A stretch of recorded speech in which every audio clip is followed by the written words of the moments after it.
Hi, this is Josh Lieberman. I'm a Director of Innovation Programs at the Open Geospatial Consortium, and I'm going to tell you a little bit about work that we've been doing on sharing of information, geospatial information, about the underground built environment. A little bit about me. I've been working in earth and environmental sciences, as well as environmental engineering, water resources, and GIS, as well as geospatial data science and technology for quite a long time at various domains, various locations. But since almost 2001, I've been working on standards and advancement of sharing of geospatial information at the Open Geospatial Consortium, and been working on the model for underground data definition and integration, MUDDI, since 2017. So first of all, what is OGC? OGC is a member-led consortium, a consensus standards organization, but it is much more in terms of advancing, pushing the envelope of what can be done with geospatial information and how it can be shared and have greater value for all of us through being more findable, accessible, interoperable, and reusable.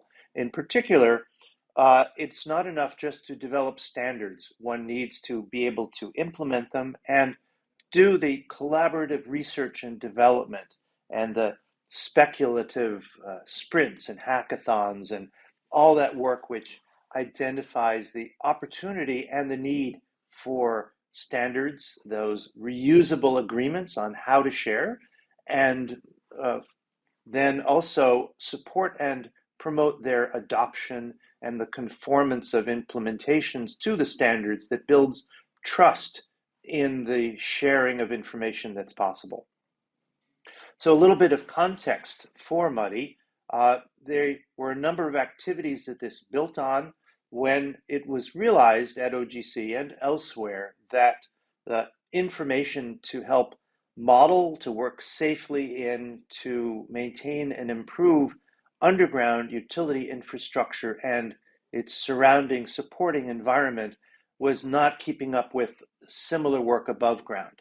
And so concept development studies and workshops allowed us to define that need and the requirements that came with it and the approaches built on many other works such as City GML, ASCE standards for collection of information about underground assets, and the IMKL underground utility developed in the Netherlands and Flanders based on a European Union model.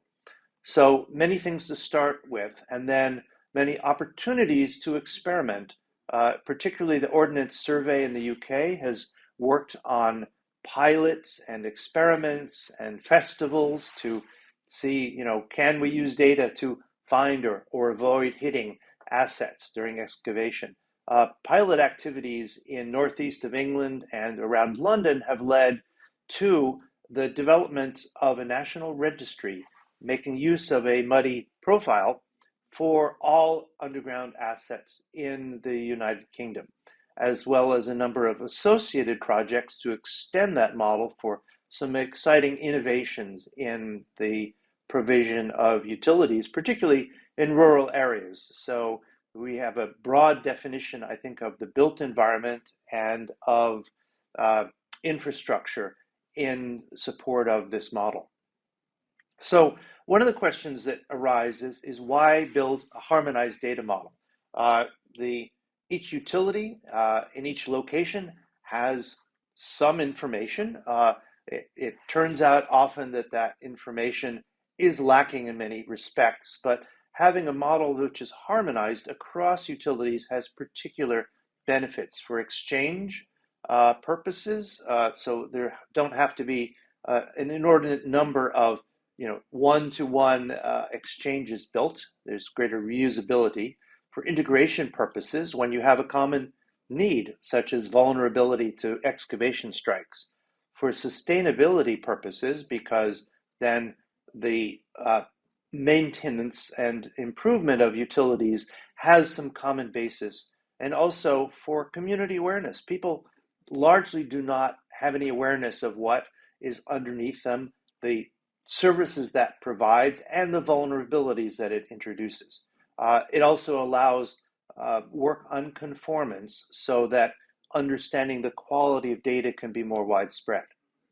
So in this work to develop a standard for underground information, we looked at a number of use cases and case studies and decided on 3 priority use cases and 3 next step use cases. Particularly safe digging and emergency response and disaster planning have been cases where the benefits are clear, the need is urgent, and there is a lot at stake, particularly in not understanding vulnerabilities during disasters. Utility maintenance, design and construction, and smart cities services are areas there's a lot of potential, and the case for that benefit, I think, is still being developed. So in terms of harmonization, the immediate challenge is that for each different kind of network, there are specific, idiomatic assets, for water, pipes, joints, valves, cathodes, pumping stations, for telecoms, cables, junctions, cabinets, ducts, signal processors, but they do actually represent similar asset types: links, nodes, access, accessory, site.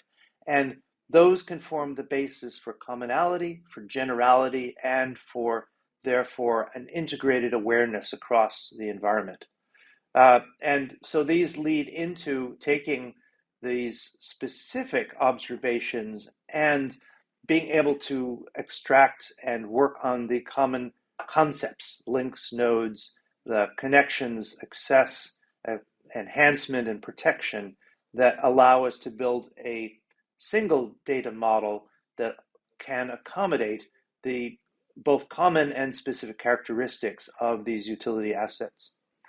So the next step is to extend or complete the model with what are the essential attributes for particular applications. And some of them, in terms of an asset, are really important for all applications, such as an identifier, both the physical identifier and the data identifier, the location, the owner, the network it belongs to, its status, and material and color. In terms of digging, for example, you may know what your assets look like for a particular utility, but not what other utilities have put into the ground in that location.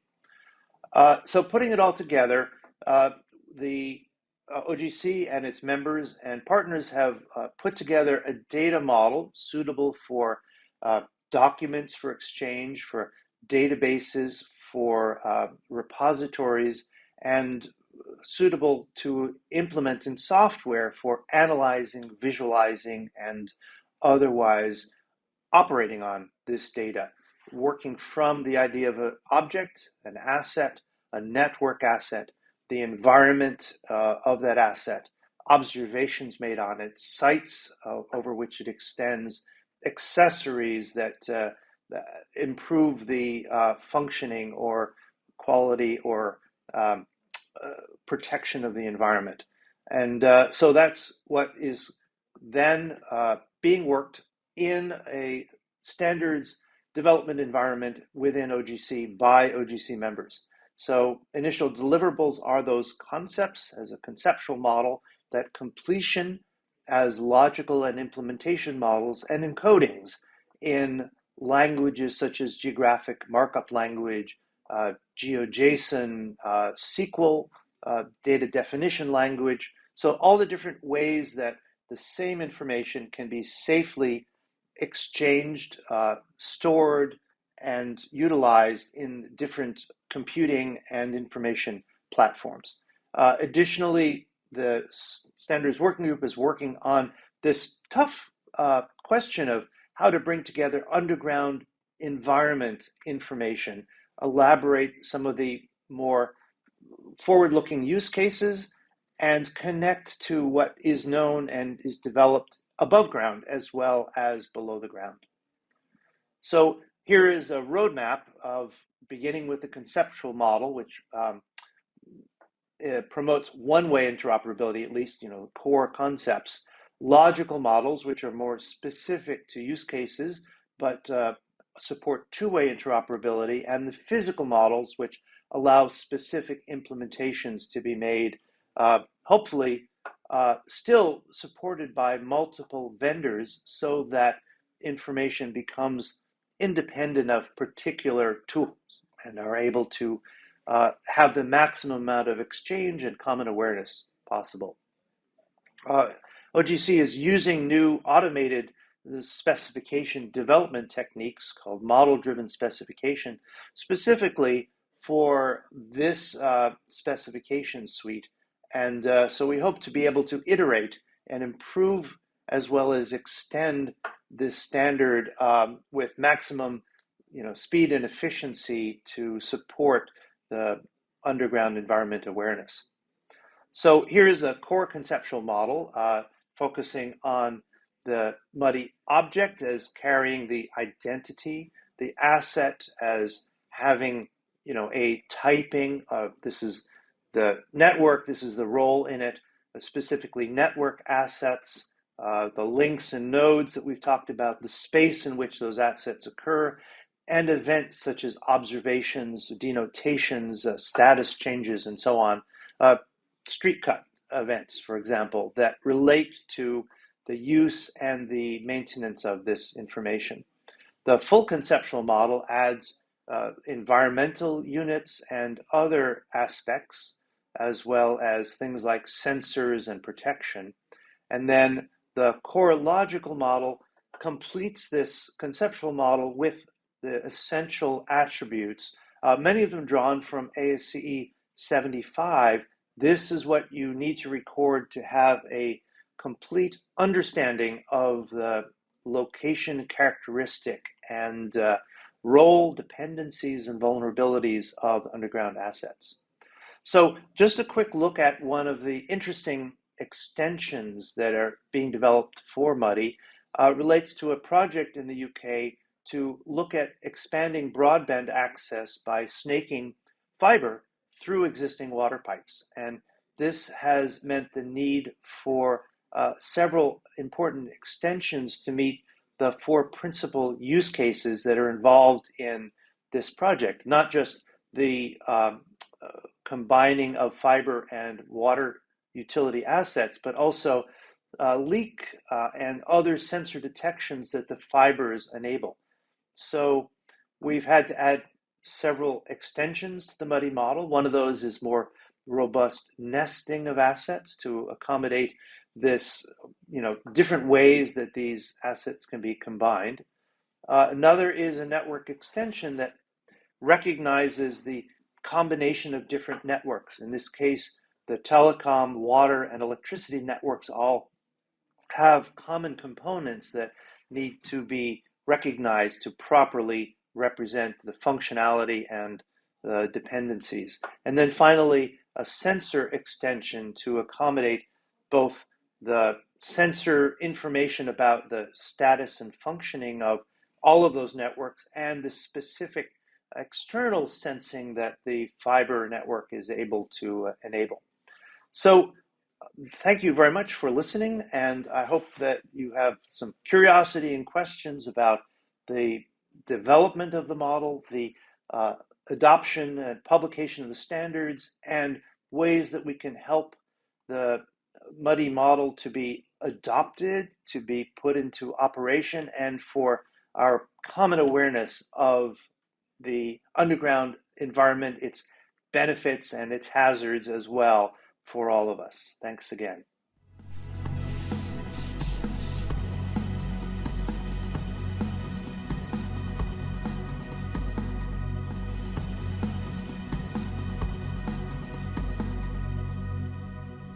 Absolutely.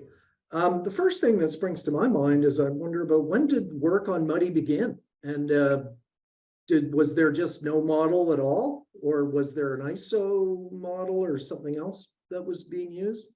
Yeah, very good question. So OGC began along with many pioneers and advocates, including Jeff Zeiss, of course, in about 2017, because we'd worked on standards for geospatial information for the built environment for a long time, for decades.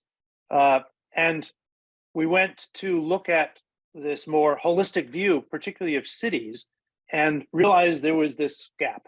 And it wasn't a gap in interest or expertise, but the existing models were very utility specific to one utility or another. They were maintenance or operations specific. And so, you still had this situation where I need to know if I dig here, what's going to happen.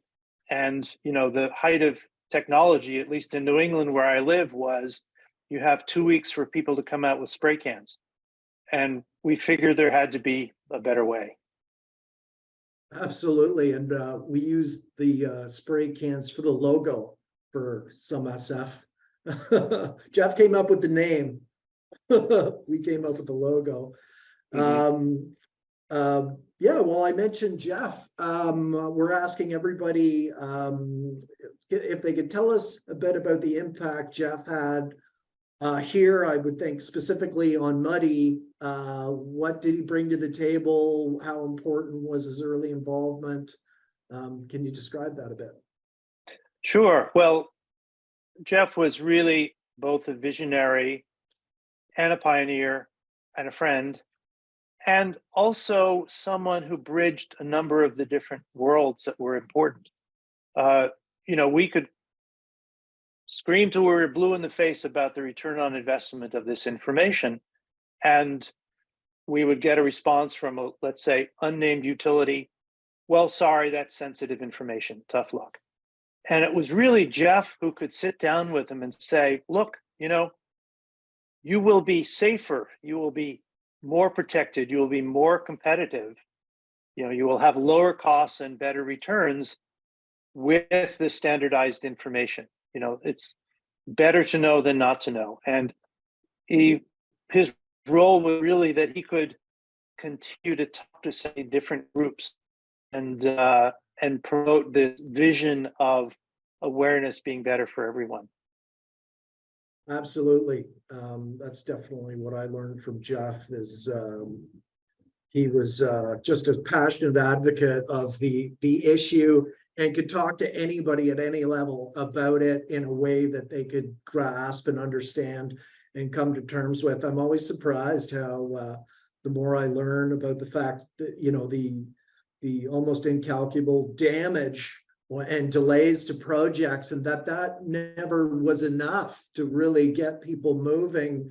But if you started speaking to them on an individual organizational level about how they could maybe improve or see benefits from moving forward with something like standardization and accurate mapping accessible to everybody, how much we can improve in that area. He really made our lives easier in so many ways. One of them was we'd get these same, that's not a good idea. I can't do that. The information doesn't exist. And we could just say, just go and read this blog between the polls. And Jeff just had a knack for setting out the issues and then setting them straight. Absolutely. And that's a good place for me to plug one of Jeff Zeiss's legacy projects. So Jeff wanted us to keep Between the Polls going. So we're doing a little bit of we're going to do a refresh of the website, but we have an advisory committee. We started like an editorial committee, and we'd like to get articles from the community, from the OGC, updates on things going on, because so many people did follow his blog, and it was a source of a place you could go and kind of get the most up-to-date information and get a really good perspective from Jeff. So we want to keep that going. So watch the breaks. There's a QR code that pops up, and Tessa, who's in the background running things, will share during the event a couple of times a link to that so people can sign up. Okay, great. So we have a couple of questions in the Q&A. And there's a very basic one to start with.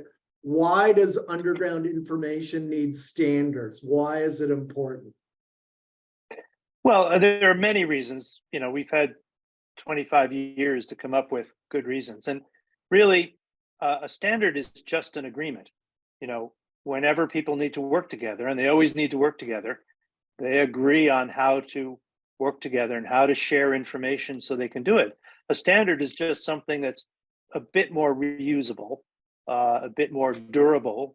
But the other thing is that you can point at a standard and say, this is the way that this is done. You know, you need a standard in order to clearly define and enforce a practice that's a better practice than what's done before. So that's really where they come in. And if we're going to have digital twins that are holistic of, let's say, a city or even a facility, you're going to need the above ground and the underground to come together. Very much. And as I said, OGC has worked along with Building Smart as part of a long-lived and ongoing collaboration between the two standards organizations to characterize the built environment for many different purposes. But it's what's really tricky is to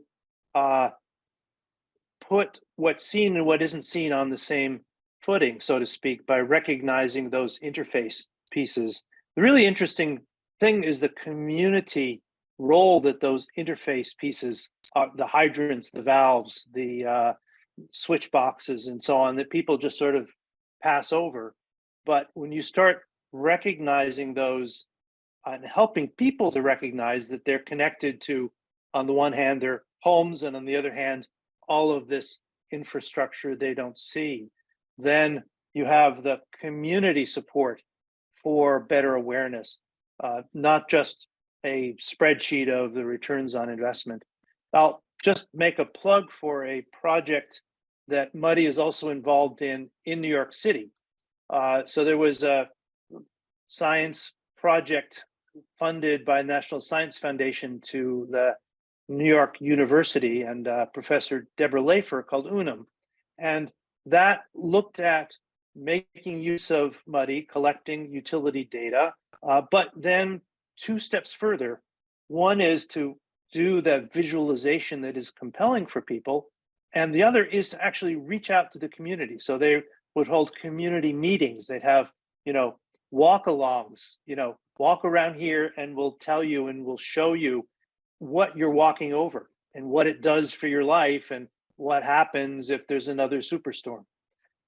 This has been so successful that the project has now been taken over with another 10 million of funding by the New York City Mayor's Office of Operations. And so they're going to try to put all of the New York City underground utility information into a common basis. And it's not possible unless you have 1, community pressure, and 2, a standard to aim for. Yeah, Jeff was very excited about that project and was talking to that group. We had them in SUMSF last year. We'll have to have them back at some point to give us an update on their work. But yeah, thank you for bringing that up. I'd like to get a little bit into the weeds in terms of the OGC and getting involved. So obviously there's member organizations of the OGC. How would someone get involved? If do you have to be a member of an organization to work on and give input into things like the MUDDI model? How does somebody do that? So the OGC is a member organization. As you said, it's a consortium. It's about a third. Well, actually, it's like 45% commercial now, and the other academic and governmental.